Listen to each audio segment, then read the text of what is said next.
All right, welcome to Hoops Tonight here at The Volume. Happy Thursday, everybody. Hope all of you guys are having an incredible week. We have a fun show for you today. We're going to be breaking down two games. We have Raptors, Suns, and Nuggets, Rockets.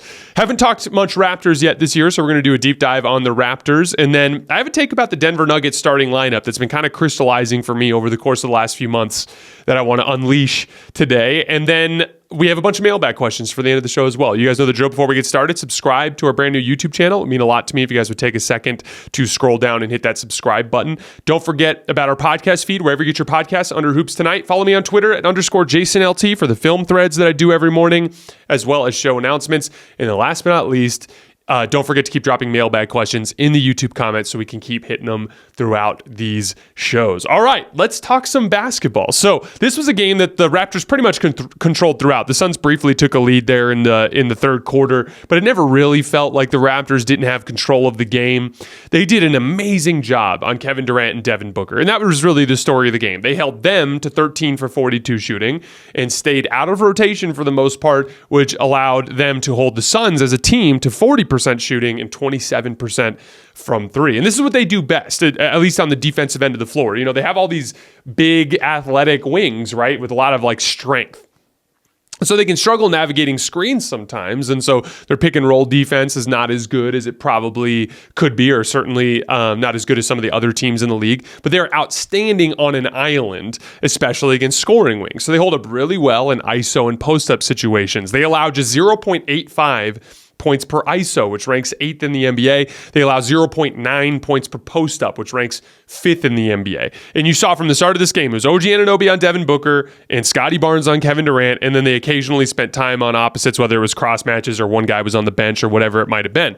But both of them did an outstanding job. And one of the big things that stood out to me on the screen, and it's kind of the advantage of having a defensive talent like this, is, you know, there's a reason why Kevin Durant and Devin Booker are so efficient. They take tough shots. They make tough shots. There's no doubt. They are tough shot makers, and they can do the improvisational stuff and the creative stuff with the best in the league. But there's a reason why they're so efficient. There's a reason why these guys are high-volume scorers that are consistently over 60% true shooting, and it comes down to the muscle memory shots that they can get to by getting great separation. Right? So they have such great footwork and such great counter moves for every move that they can usually get to a spot and get up and down into their, you know, their muscle memory, into their energy transfer, and it doesn't get disrupted. And at that point, it's just like a shot they've practiced 10,000 times in their life, and they're going to make it a bunch of the time. Right? But one of the things you noticed in this particular game, especially early, was KD and Devin Booker getting to their spots and then suddenly realizing like, oh shit, here comes a long arm in my face, and all of a sudden I have to adjust my release, and suddenly it becomes one of those improvisational creative shots, which nobody in the league is going to hit at the same rate that you can hit those muscle memory shots, right? Like, for the most part, efficiency comes down to shot selection, you know? Like, it's not, there's nobody out there that's like only taking impossible shots and has a 60% true shooting. You're getting like a certain amount of shots from the flow of the offense, right, where you're working off the ball. You're getting a certain amount of shots that are muscle memory shots where you get a great deal of separation and you rise up into a shot that you can knock down at a high percentage. And then you have your rescue possessions and all of the weird creative stuff that you have to do throughout the game. But if the ball's not popping around, those, you know, kind of in the flow of the offense shots kind of retract, right? And if you're not getting as much separation, suddenly those start to retract. And suddenly most of your shots are these like really tough, creative, improvisational shots. And like you'd see Devin Booker like rise up. There was a play in like the third or fourth possession of the game where like Devin Booker rose up to take a shot, and then a late contest came, and he ended up having to default to a pass and throw it away at the last second. There were like 3 or 4 shots from KD where like all of a sudden, here comes Scottie Barnes' long-ass arm, and he has to adjust his release point and shoot some kind of like janky one-handed kind of like push shot, right? And that's just kind of the type of personnel predicament that Toronto can put you in. And for the record, that's how good this team has been on the defensive end in the half court. They have had some issues on defense, which we're going to talk about in a minute. But when they have those guys out there on the floor, they're really tough to score against. It's not just on the ball too; it's help side. There were a lot of possessions in last night's game where it seemed like one of them got some separation, or it seemed like a Jordan Goodwin or Eric Gordon got downhill and was going to the rim, and here comes another freaky athlete over the top to swat the shot aside. They're just a whole lot of long arms all over the floor causing problems for people. In the NBA, the game can change in an instant, but no matter how the action unfolds, DraftKings Sportsbook has your back. This week, new customers can score $150 instantly in bonus bets just for betting $5 on basketball. Win or lose, you get an instant dub. They even have great same-game parlays. Download the DraftKings Sportsbook app now and use code HOOPS. That's HOOPS. New customers can get $150 instantly in bonus bets for betting just $5 on basketball, only on DraftKings Sportsbook with code HOOPS. The crown is yours. This is where I want to do a deep dive into the Raptors because it's kind of interesting how good they've been in certain areas and on certain nights versus what the actual end product has been. They're 12th in defensive rating in terms of total points allowed per 100 possessions. But according to Cleaning the Glass, which will filter out to half court as well as getting rid of garbage time, they are the 8th best half court defense. And honestly, what's hurting them in terms of dropping that defensive rating from 8th to 12th comes down to their transition defense, which mostly has to do with offense. They have a lot of long rebounds and a lot of turnovers, right? They are the 26th best team in the league at knocking down three-point shots by percentage, so a lot of long misses, right? And then they are 21st in turnovers per 100 possessions. So lots of turnovers, lots of long rebounds, lots of transition opportunities, right? And that puts your defense in a really precarious position. And they've given up 1.2 points per transition possession, according to Synergy, which ranks 26th in the NBA. Synergy has a more broad scope of transition possessions, which I prefer. Like when you look at just fast break points, fast breaks are more or less just like runouts, like 1-on-0s, 2-on-1s, 3-on-2s, and they usually result in really quick shots. But transition basketball usually has more flow than that, right? Like there's a semi-transition phase where the defense isn't set. So I actually prefer Synergy's classification for what counts as a transition possession, just so that you guys know why I use different stats in different situations. But that specifically is what hurts their transition defense, and their transition defense is what hurts their overall defensive rating. As a half-court defense, the reason why they're 8th instead of higher, they don't protect the paint super well. Now, that's not exactly a shocking thing. Jakob Poeltl's a solid defensive player, but he's not the earth-shattering rim protector that you see elsewhere around the league, right? Also, it's about scheme. This team is 8th in half-court defense. Last year, they were 19th, and a big part of it was overhelping. A big part of it was over-trapping, over-aggressiveness, which was very much Nick Nurse's brand, if you guys remember. One of the things you'll notice, they allow only 34 three-point attempts per 100 possessions, which is the 9th best mark in the NBA. It's not a lot of overhelping. It's leaving guys on an island, trusting your individual defenders to do their job. It gives up some layups, but it also prevents the ball from popping around and disrupts the flow of the opponent that you're trying to guard, right? Biggest areas of opportunity that I'm seeing right now on the defensive end of the floor for Toronto is they are a mediocre defensive rebounding team. For how much athleticism they have on the floor, they should be better, especially with all the long rebounds that are available in NBA games. And then they don't force enough turnovers, considering the kind of length that they have. That's something that I'd like to see them do better moving forward. I want to talk about Scottie Barnes for a minute, because this is a guy who kind of stagnated from year 1 to year 2. And a lot of people were specifically disappointed because, coming out of his first year, it was like a lot of smaller version of Giannis who might be a more polished scorer, which could be one of the best players in the league, right? Like that's the type of potential that Scottie Barnes had. And then we came into year 2 and he's pretty much the same player. And so it was kind of discouraging, right? Well, that can go out the window. He's taken a huge leap going into year 3. Career high 19 points per game. Career high 55.3% true shooting. Career high 5.5 assists per game. Career high 9 rebounds per game. Career high 1.6 steals per game. Career high 1.3 blocks per game. And he's having the best jump shooting season of his career. A Scottie Barnes jump shot this year has been worth 1.14 points per shot, which is excellent. He's even got a 48% effective field goal percentage on pull-up jumpers, which is not bad. He had a big pull-up 3 in the second half against the Suns last night where he kind of had the Giannis thing going on where he's bringing the ball up the floor and everybody's kind of backpedaling and he just kind of walked into an easy pull-up 3 and he knocked it down. And that's why kind of in the big picture, which doesn't have anything to do with this particular Raptors team, but in the big picture, I'm really excited to see what Scottie Barnes looks like when they finally surround him with shooting. Because again, this is a team that's 26th in three-point percentage, and you've got a downhill slashing wing who is an excellent passer. Scottie Barnes, there was a play where he attacked out of the left, kind of elbow extended against Jakob Poeltl, hit him with a hard dribble move to the left, and then spun back to the right. And I can't remember who exactly it was that double teamed, but the guard, it might have been, I can't remember exactly who it was. It might have been Jordan Goodwin. Actually, I think it was Jordan Goodwin. And I clipped this play. It's in my thread from this game. Jordan Goodwin does what you're supposed to do when you double team. You wait until the guy has his back turned and it's a live dribble. That's the hardest situation to quickly identify a double and to handle it by making the right pass, right?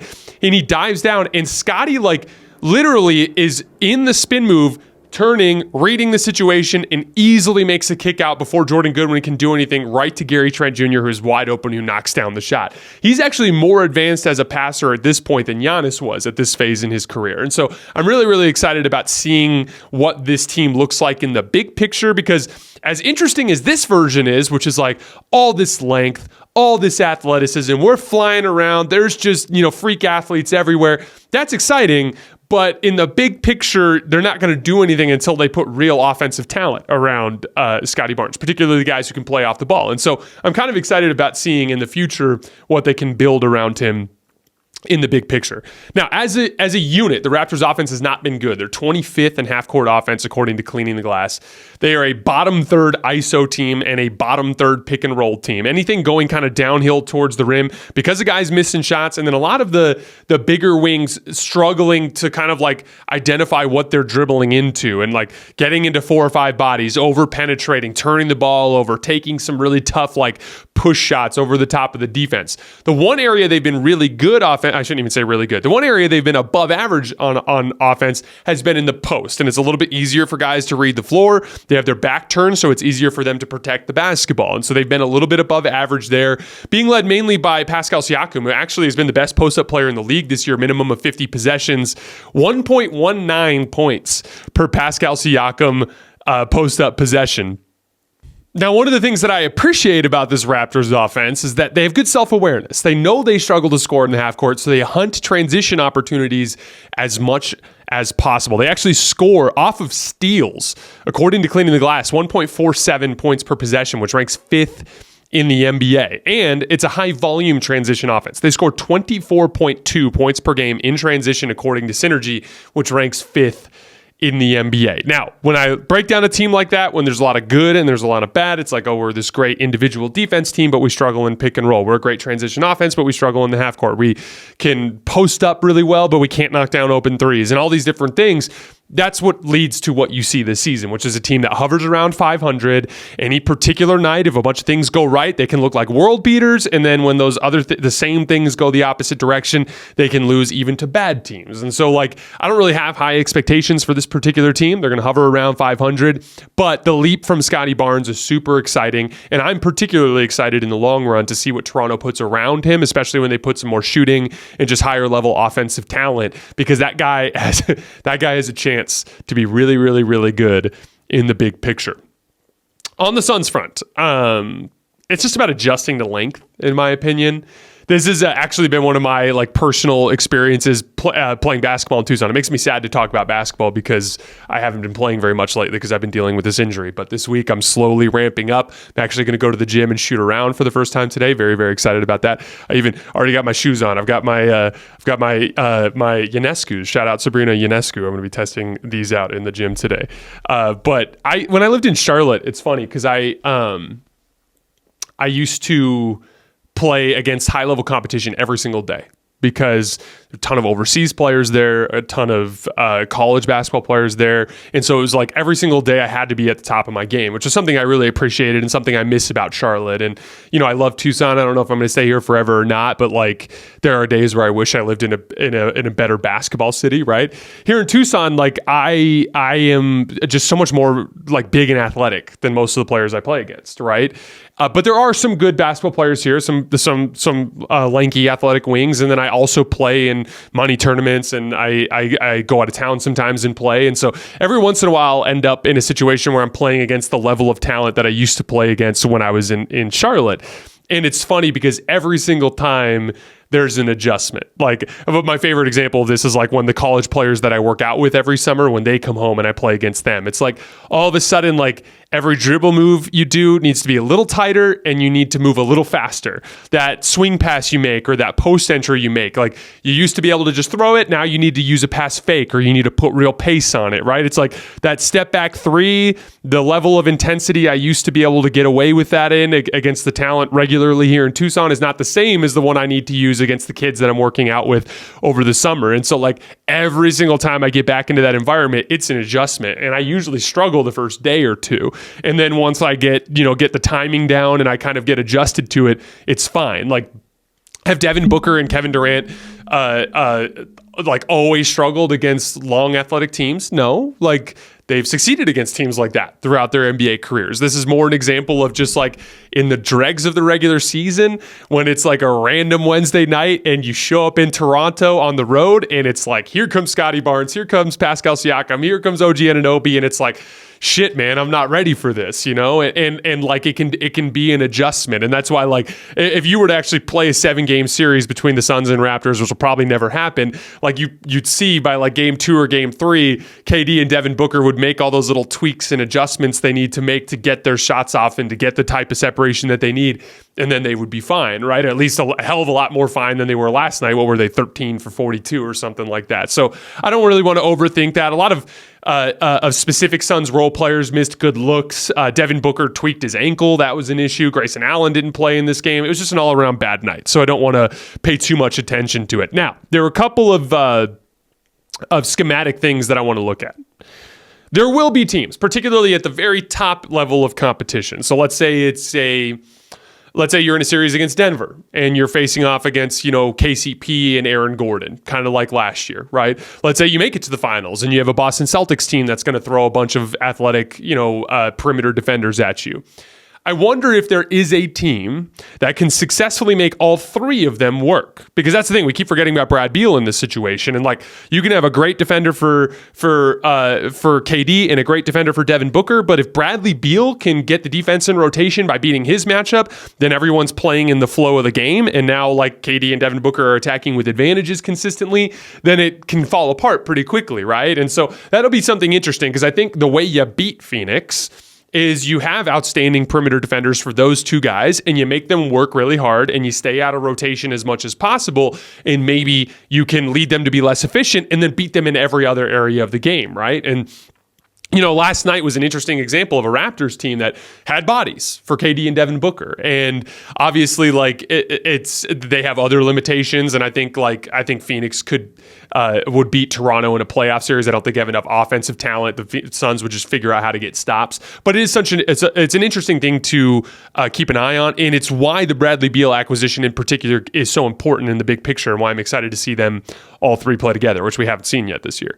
And then the last thing was the offensive rebounds. They gave up 15 offensive rebounds in this game. Now, they are 9th in defensive rebound percentage on the season, so it's kind of like a matchup thing, but what they kept doing is finding ways to pull, the bigger Suns players away from the basket, and then suddenly you had a 6'9" wing that's trying to be boxed out by Jordan Goodwin, and he just has no chance. And that's we saw that in the Denver series, by the way, who has a bunch of size on the front line, and the Denver Nuggets got offensive rebounds on 31.5% of their own shot attempts in that Suns series, which was a problem. So that's something to keep an eye on as well. Now, the Denver-Houston game. So Houston, if I'm not mistaken, still hasn't won a game on the road, and they really struggled in this game. I thought they were really sloppy defensively. They were botching switches right and left and missing rotations on the back end, which against a Denver team, you're just going to get absolutely killed when you do that. And for whatever reason, Houston hasn't been able to get their defense to travel on the road the way that it has been at home. But I want to focus on Denver in this particular game because, Jamal Murray was back. Aaron Gordon's still out. They played a really tough schedule with this stretch where Jamal Murray was out. A lot of good opponents on the road. And so now you get Jamal back, you come home, and suddenly things turn around, right? So I don't really overemphasize or focus on that stretch there where they were, because they were 6-1 to start the season with Jamal, and then they went 6-5 after that. And I mostly attribute that to just down your second best player, really tough schedule with a lot of road games against really good teams. But they looked just as unguardable as ever last night. Without Aaron Gordon, by the way, Justin Holiday filling in for him in the starting lineup. And I was talking yesterday with the Nerd Sesh guys, and they asked me, they were like, do you think that that Nikola Jokic is the most unguardable offensive player in the history of the NBA? And I said, like, I can only speak from my personal experience in the sense that, like, as someone who's had to root against both Steph and Nikola Jokic, obviously LeBron, I'm biased, but having had to root against Steph and Nikola Jokic, I felt more helpless as a fan rooting against Nikola Jokic than I did against Steph. And that, to me, there was an inevitability to the Nikola Jokic experience that was straight up painful to watch. And even LeBron, who I think at his peak was a better player than Nikola Jokic, but it came from every other area of the game just because of what he could do as an athlete. Even LeBron James at his absolute peak, I don't think had the inevitable nature of offensive success that Nikola Jokic has. And that makes him, in my opinion, the most unguardable offensive player of all time. But I don't want to talk about Jokic today because we talked about that. We did a deep dive about that with the Nerd Sesh guys. Again, go to their YouTube channel, and we did an hour and a half on a bunch of stuff, but we talked Jokic for a while. I was texting with Carson this morning because I think that the Denver starting lineup is the most perfect basketball lineup ever built. And to emphasize this, I asked Carson this morning, I said, if you had to take one player away from that starting lineup, like a season-ending injury, that would maintain the Nuggets as the championship favorite, who would it be? And the problem is it's a really, really tough question because Aaron Gordon is vitally important for a bunch of reasons. Took several high-leverage defensive assignments last year, from LeBron James to Kevin Durant to Jimmy Butler, and did an excellent job in literally every single matchup. And on the offensive end of the floor, the work he does out of the dunker spot, just in general, as a high IQ offensive player, his vertical spacing is vitally important with how much Nikola Jokic actually operates away from the basket, right? So it's like, you can't do Aaron Gordon. So what about Michael Porter Jr.? Well, he's an outstanding rebounder. Averages, 8 rebounds a game this year.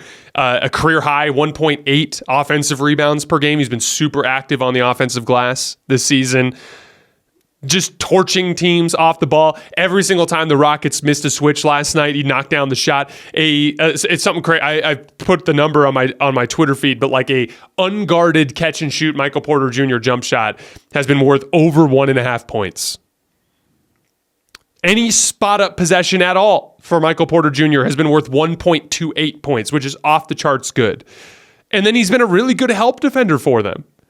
So it's like, he's the guy when you double Jokic who's making every damn shot. He's the guy who's helping you on the glass, helping you in help side defense. I'm not sure you can replace his value with anybody else on that roster. And then it's like, okay, what about Kentavious Caldwell-Pope? Well, he's your best perimeter guard defender. He's the guy who's going to guard a Devin Booker. He's the guy who's going to guard a Steph Curry. He's the guy who's going to guard an Austin Reeves or whoever it is that you're going to face in these late round playoff series in the Western Conference. And the drop-off offensively from someone like him to Christian Brown is pretty significant. And this is not, I'm not trying to diminish Jokic in any way, shape, or form. That's not the purpose of this discussion. I'm really just shouting out the Nuggets in general and the job they've done building this particular lineup. Because when you combine the synergy between Jokic and Murray as a two-man game, and obviously we've talked all about everything that Jokic does. Jamal Murray, I ranked him as a top 15 player in the NBA. I think that I think I've had him at 16 if I remember correctly. But I think that he played at a star level in the NBA playoffs last year. I think he's going to make an all-star team this year if he can stay healthy long enough. Like, Jamal Murray's awesome. But it's not just those two. It is perfect complementary pieces. The Nuggets have been an excellent defense this year, in large part because they're anchored by two excellent defensive players in Aaron Gordon and Kentavious Caldwell-Pope. And you're getting the excellent help side defense from Michael Porter Jr. Michael Porter Jr. and KCP are so vitally important to their backside spacing. Aaron Gordon is so vitally important in terms of his vertical spacing. I'm actually really curious if anybody has an alternative opinion. And I'd like to see those in the YouTube comments. Maybe we can hit them in a mailbag question later on this week. But like, can anybody think of a 5-man grouping that more perfectly complements each other on both ends of the floor than the Denver Nuggets? That lineup Jokic, Murray, Porter Jr., KCP, and Gordon had a plus 10 net rating in the playoffs last year, which is insane.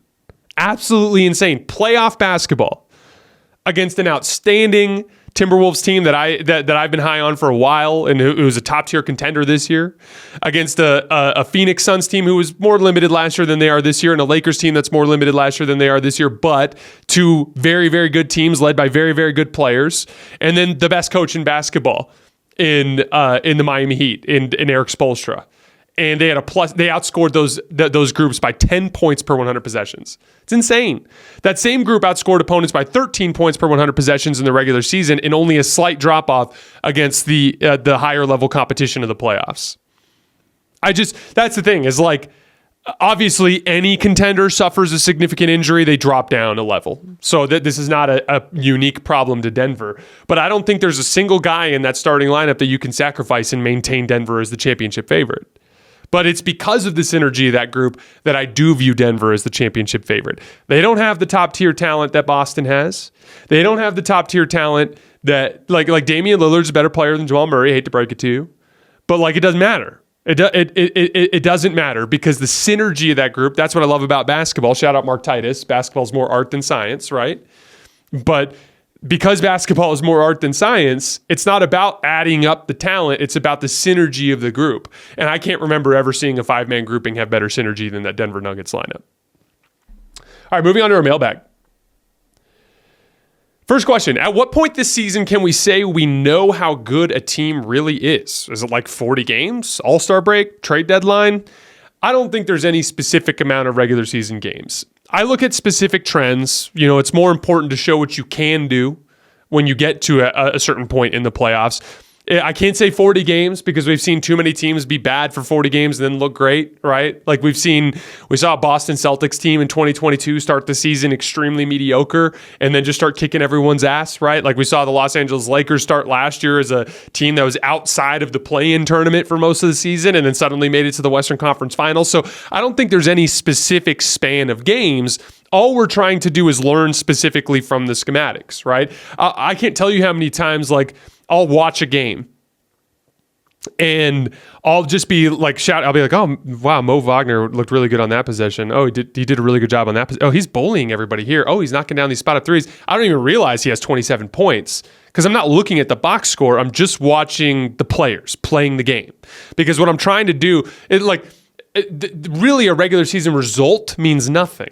It means absolutely nothing.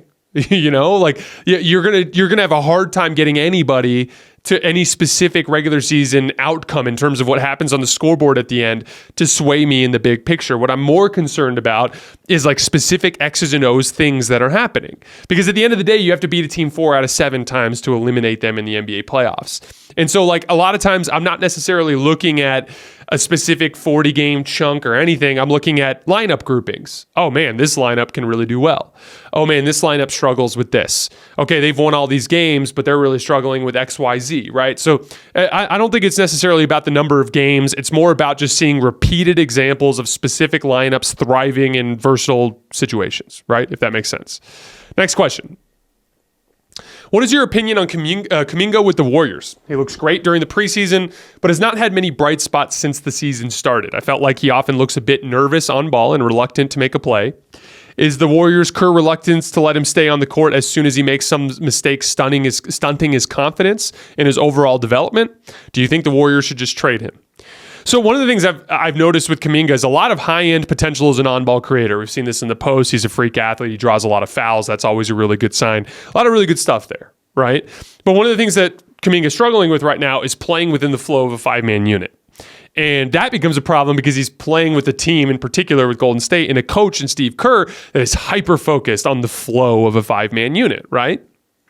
And so it's one of those things where I think Kuminga's value as a talent and as a trade asset is actually really, really high compared to what his actual impact is on this particular team. And so it really just comes down to aggression. Now, if you're wanting me to say don't trade Kuminga, I've been saying trade Kuminga literally since before they won the title. I'm a big believer in pushing your chips in. And if it were up to me, you'd pair Chris Paul's salary with Jonathan Kuminga, and you try to bring back someone like a Jeremy Grant or one of the players from the Toronto Raptors. I had one of the guys, the next mailbag question actually, the upgrade at the 4 for the Warriors between Wiggins and Draymond you described sounds to me like Siakam or Anunoby. Do you like the fit, and could you see the Warriors going after them? Those are other examples that are excellent. The reason why I didn't throw them out yesterday is I really think that the Raptors have an outsized value of all their players. And I think that specifically when it comes to getting a Siakam or an Anunoby, you're going to have to overpay. And at a certain point, you ask yourself, how much better is a Siakam than a Jeremy Grant really? And what if I could get him for less? You know what I mean? And those are the kinds of decisions you have to make. But in my opinion, I'm a big believer in if you've got Steph, Clay, Andrew Wiggins, and let's just call it Jeremy Grant for the sake of this particular discussion, and Draymond Green, and off the bench, you have a Kevon Looney, and off the bench, you've got a Moses Moody, and off the bench, you've got Podziemski playing a certain amount, and if Gary Payton can come back from his calf injury, and you've got Dario Saric, I looked at it and I'm like, man, they're a lot more athletic than they used to be. They've got a lot more scoring pop in the starting lineup than they used to have. You've now turned Jonathan Kuminga into a veteran forward that has played in big playoff games and has guarded LeBron James in the Western Conference Finals and a guy that's shooting the shit out of the basketball this year. And I'm I just feel a lot more comfortable with that unit, right? Do you lose the long-term potential of Jonathan Kuminga? Yeah, you do. But it's been made abundantly clear that he's not ready to be a reliable piece in a playoff rotation, right? And so if that's the case, the question becomes, what's your goal here? Because if you don't believe in that core, then it's time to start trading the veterans and building around Jonathan Kuminga and Moses Moody and Podziemski and Trace Jackson Davis, right? But if that's not the case, if you do believe in Steph Curry, which I still do, I still think he's one of the best players. I think he's firmly in the top 3-4 players in the world. If you still believe in that, you invest in it. And the playing the two timelines thing worked for you in 2022. But don't play the results, play the process. That was a good result over a process I disagreed with. And you could argue that if they had made that sort of trade, because Jonathan Kuminga and Moses Moody basically didn't play at all in that playoff run, you could argue that they would have had a much higher chance of repeating, in addition to having probably won more comfortably in that particular year. Right? And they might be in a better position now. And so my thing is I'm a big believer in committing to the timeline, at least when it comes to having significant personnel needs. Right? I think that's, I've heard a lot of Laker fans and they're Rui Hachimura, we can't trade Rui Hachimura. He's playing really good basketball. He's a really good playoff player for us last year. We just signed him to this long-term deal. Or they'll say he's your guy who plays the 4 after LeBron James retires. And I want to be well, you're now talking about after LeBron James retires. This year, you're one of the top 6 or 7 contenders. Why are you not, and Rui plays the same position as LeBron. Now, I'm not saying give Rui away for nothing, but if you have an opportunity to go get a Jeremy Grant, you get him. Because Jeremy Grant can play alongside LeBron James and Anthony Davis in the starting lineup. There's a reason why Rui hasn't. Rui's not as good of a screen navigator as Jeremy Grant. He's not as good of a perimeter defender as Jeremy Grant. He's not as good at playing in the flow of the offense as Jeremy Grant. Rui Hachimura is a really damn good player, and I like him, and I think he's going to succeed wherever else he goes. And if you can't get a high caliber player back, you keep Rui Hachimura. But again, look at your timeline. LeBron's 39 in December. You got to invest. Steph is 35 now. At a certain point, if you don't think Kuminga can help you win a championship this season, then all you're really doing is sacrificing the potential ceiling of this team to maintain the potential future, but you're also hurting that because these guys have value. See the point? You're actually better off either investing entirely in this group and maximizing this era, or investing entirely in that future era. Otherwise, you might have 2 mediocre eras, if that makes sense. And specifically when it comes to Kuminga, and I'd say the same thing about Rui, is a Rui Hachimura, Anthony Davis front line winning you the title? I don't think so. Is a Jonathan Kuminga-led unit, and I think Jonathan can be really good, but is Jonathan Kuminga flashing Giannis, Jokic, Anthony Edwards, is he Shai Gilgeous-Alexander? Is he flashing that level of high-end play? I'm not saying it's off the table, but it's certainly a much longer shot. And so that's the thing is like, it's not like you're being reluctant to trade away a franchise cornerstone. Like Jonathan Kuminga might be that, but it's so up in the air at this point. And there hasn't been that strong of an indication in that direction. And so, yeah, like I'm a big believer in like push your chips in. It just is difficult to say at this point who's going to be available. You don't want to overpay either. And so it's more of a discussion that's easier to get in the weeds about when we get closer to February. Next question. I agree with your assessment on the current state of reffing. I have some other thoughts that I'd like your thoughts on. How do you think they should officiate smaller, stout defenders, walking taller, skinnier offensive players out of position even when they have the ball? It seems like athletic perimeter defenders get away with being overly physical on less athletic offensive players as long as they do it in spurts. Like they'll get physical and force the ball handler to pick up the ball, like with a hand check or pressuring, but then back off as the offensive player is recovering balance, effectively blowing up the play. Finally, it seems like stronger offensive players have to be overly cautious of having offensive fouls called on them due to flopping, but when they play straight up, don't initiate contact, they get fouled and then don't get calls, which would have been mitigated if they could play with more force. So that was actually really well thought out. The specific dynamics that you're talking about as it relates to, timely physicality and then backing off, that to me is gamesmanship, and it's what all really good defenders do. The difference between the best defenders in the league and the lesser defenders is they're good at fouling without getting called. Like that's the thing. Like Draymond Green has made a career out of fouling without getting called. And like he has found every single angle and loophole in the rule book to be physical and to disrupt offensive players without getting fouls called on him. And it's made him one of the best defensive players of the generation. And it's not just him, it's all of them. You know who's a serial hand checker?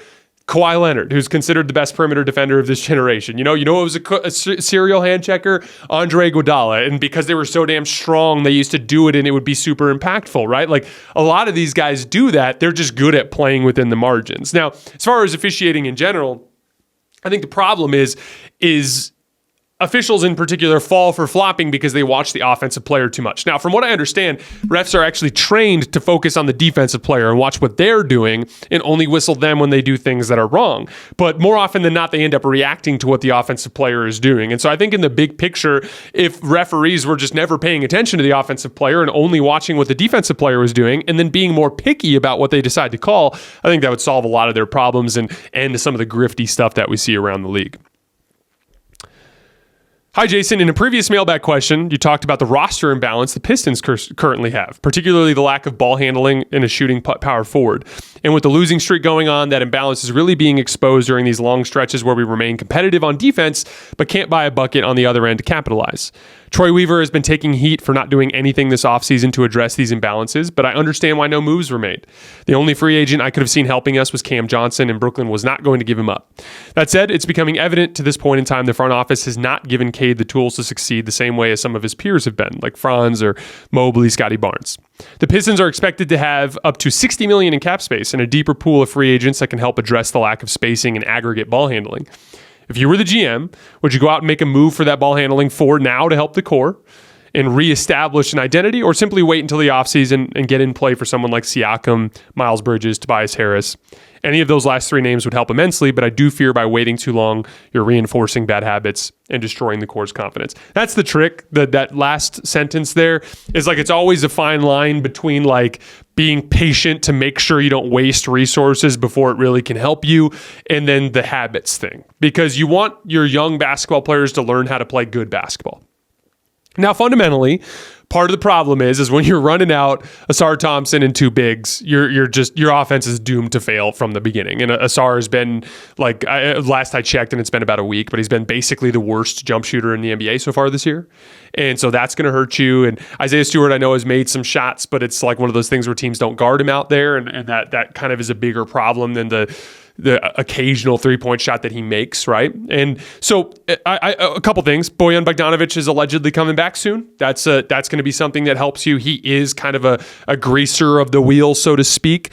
I think when it comes to the free agent market, you just have to be careful, Because what you don't want to do is bring in a player that's just going to kind of like hamper that development, right? Like, ironically, a guy like Tobias Harris, I don't know if he'd be even interested in playing in that type of rebuilding situation, but he's a guy who'd be perfect because he's such a smart off-ball player who attacks mismatches well and can run the floor in transition and knock down open three-point shots, although he's been in a little bit of a shooting slump as of late. But like, like Pascal Siakam is a guy, like, I don't know how he helps your specific situation.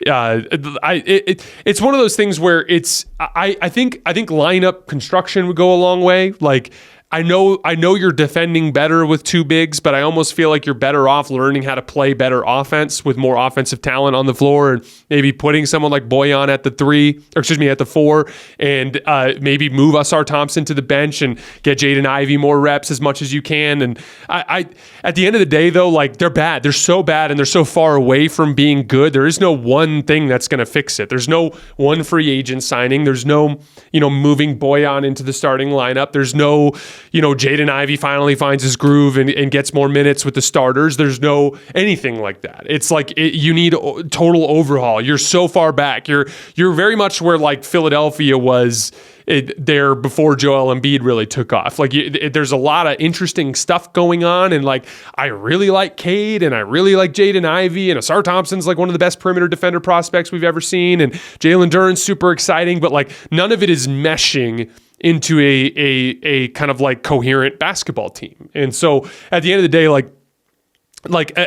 unless the right type of shooting four comes, you ride it out with Bojan Bogdanovic, and you hope somebody pops in the draft. You hope someone like Ausar Thompson, that's what's weird, is Ausar actually was a better shooter than Amen Thompson coming out of the draft. So like, you hope maybe he kind of figures it out in the long run, but I don't have easy fixes for you because you're just going to be bad for a long time. And that's really unfortunate. But at the end of the day, it's not going to take 2 or 3 fixes. It's going to take 6 or 7 decisions by that front office to repair the situation that they have.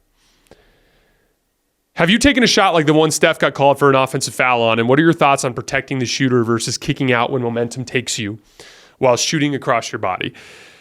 It's tough because I'm a big believer. Kicking out is not so much like, it depends on the footwork. Like, if you're the specific shot you're referencing where Steph kicked out, he was moving to his right. And like, you train shooters when they're moving to their right to swing their right foot around to help them square up when they're in midair.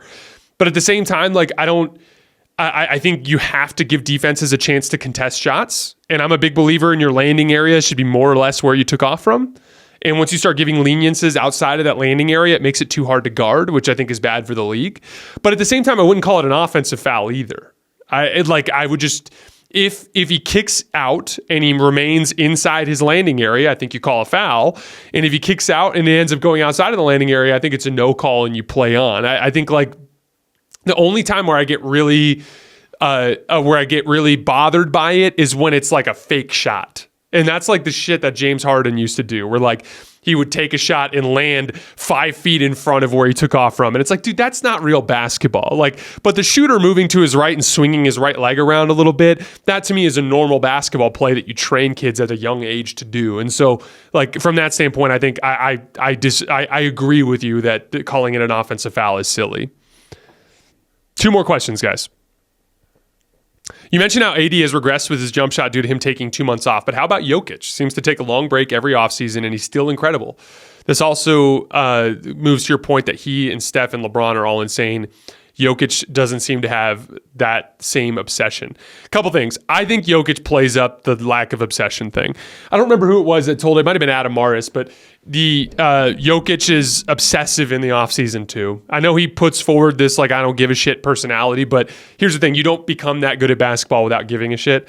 He, from what I understand, takes coaching clinics over the course of the summer. I'm sure he does practice his touch. He also, just in terms of natural ability, has transcendently great touch. And I think that's a big difference between him and Anthony Davis, who's a guy who doesn't have great touch, who works really hard to become okay at it, right?